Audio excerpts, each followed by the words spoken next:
mentioned, right? It's 6 kids, 1, 2, 3, 6 kids, that's manageable, okay? So just if we wanted to look at it at this point, I've already seen a group, I've already found a group that I could work with on a certain skill, right? I could pull this group aside and say, I know these kids need a little extra support in reading information and details, and that's where we're going. That's down the road, okay? But you can see how this will help you. And you're going to see even really, if we have time here, anybody have a watch? 30 minutes. We have 30 minutes or? You've been teaching for 30 minutes. Okay, so about teaching for 50 more minutes. Okay, we can get through this because you guys are proficient. You're a 3s at sorting and coloring now. But you're going to see kind of a cool little design that happens, and you're going to say, oh man, I didn't realize that this is what my class really was doing. Hopefully, that's what you're saying. So, let's move on. We got sorted number 1 by recalling or reading information. I'm going to go back, highlight my kids again. What do you think we're going to do next? Back to data sort. Data tab. Where? I get someone cruising now. We're going to move to column D. Column D. But it's going to Yes. Everybody. Yeah, it has to See how it changed? See now, wait a second here. Christina wasn't doing so well in reading information, but rocking it in following sequences, it looks like. Huh.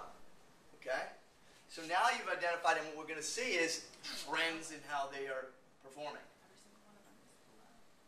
And we're dealing primarily with intensive reading students. So it's not shocking to see, especially if you have a level 1 class, that they're all performing poorly.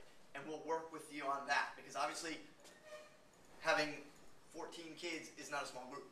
So we're going to figure out ways to adjust that. So again, I'm going to take my highlighter here, I'm going to take my cursor all the way under 70. Everybody in this class. That's a big column. Same with mine. Good observation. So what does that tell you? What might you want to do on that with that? Separate it into Yeah. red and yellow. Awesome. Both are good options, right? Okay. 44 is a far cry from a 68. So maybe these top 5 that are under 50% need real intensive help. But like you said too, though, this might be something we want to cover in whole group instruction again. Okay? Maybe send Christina to the library because she's getting 92% right. Maybe use her to help out. Okay? And that's always an option. Okay? But this whole column here, it needs help, with the exception of Christina. What are we going to do now? Who thinks they know? What are we going to do next? What's the next column? Let's get this finished all the way through. The only one you don't have to do, and you can if you want, is this one. Because this is the overall percentage of performance. And that's not really going to help dictate small groups because that covers a lot of different strands, a lot of different skills. And that's kind of down the road. So I'm going to continue here and see who can get this done first. This is what I do with my sons. Who can get dressed first? Go. We highlight. We sort. E. Okay. And color. Home.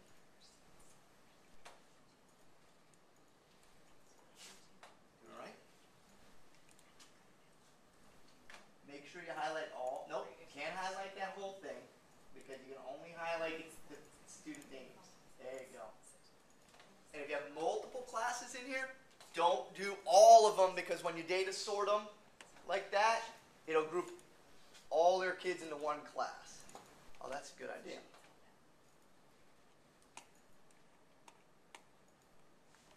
Now, she's not. Where is it? She's not in my class anymore. If I delete her from Reading Plus, is she going to pop out of my chart, or I'm going to have to delete her from here? Yeah, these don't talk to each other. All right. Excel doesn't. So you just Okay. right-click the whole thing and just Yeah. hit delete and it'll be gone. Okay. This information was 3 weeks ago.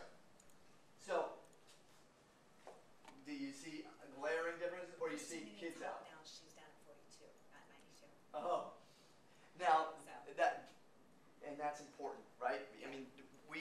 just pull data once and let it stand as it is.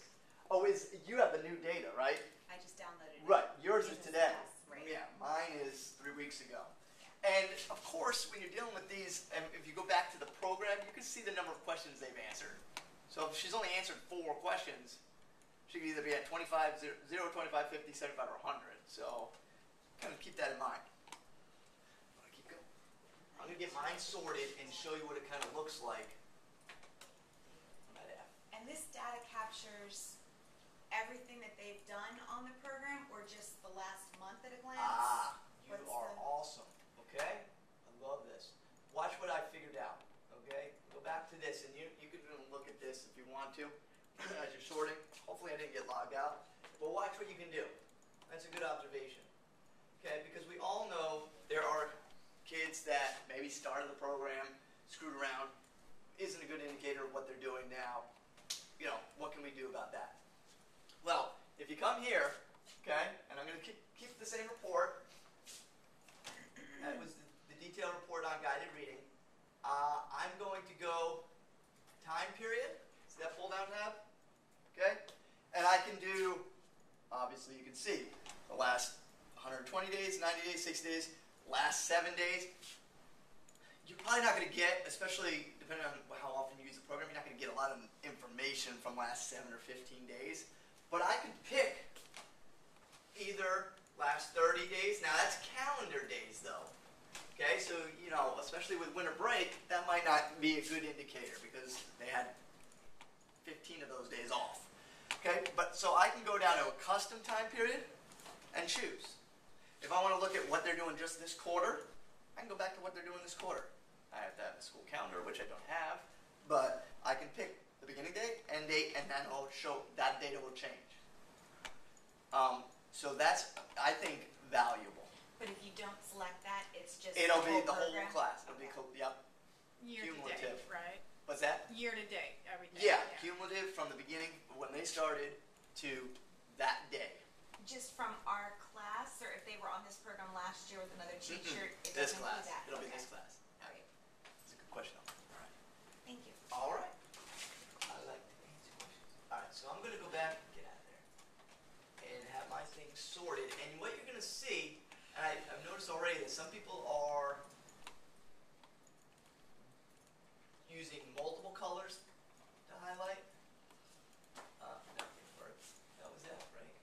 That is definitely not. Oh, is that 85? Yes, it is. No, it's not right. I'm smart at that. E, F. Sort by. Oh, I saw it in my down.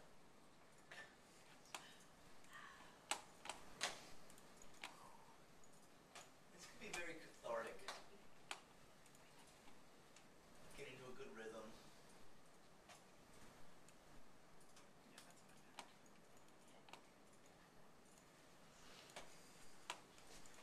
Anybody noticing anything that surprises them or reconfirms something that you already knew? Don't say that. Kids need lots of help.